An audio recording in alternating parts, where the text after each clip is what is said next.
Welcome back to Hoochie History with your favorite Hoochie historian, Zorine Truly. Have you ever wanted to know the Hoochie history of Mimi Faust before Love and Hip Hop, before the shower ride, and before Jocelyn greeted her with, "Hey, May"? I know you have. Let's get into this episode of Hoochie History, Mimi Faust. Mimi was born Olu Remy Feli James, January 3rd, 1972, in Newport News, Virginia.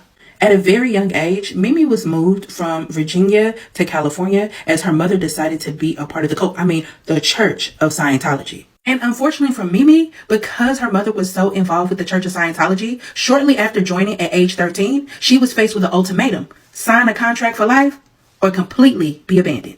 That day that they faced her with the contract or leave, Mimi decided, I'm going to leave. So she immediately got on the bus to South Central to go try to crash at her cousin's house. Lock her as if mama managing up. the world as a 13-year-old on your own wasn't enough, by the time she was 16, she found out who she thought her biological father was not her daddy. Eventually, Mimi was able to connect with her biological father, who was an artist living in New York City, and they were able to develop their own relationship.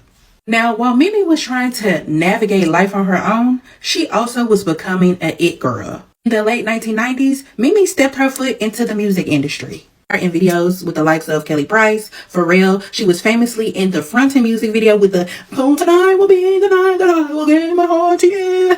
It would be the chance meeting with Jocelyn Hernandez punching bag Stevie J in 1997 that would change her life. She recalls that at this industry party, Stevie J actually stepped on her foot and they started a little flirting back and forth, exchanged numbers, and began a friendship that never ended. Mimi recalls that, of course, at the time, Stevie J was in a relationship with one of his baby mamas and was having some sort of friendship with Eve. But eventually, Stevie J would get into a relationship with Eve. Mimi would get into her own relationships. But Mimi stated that regardless of their relationship status, they would always stay connected.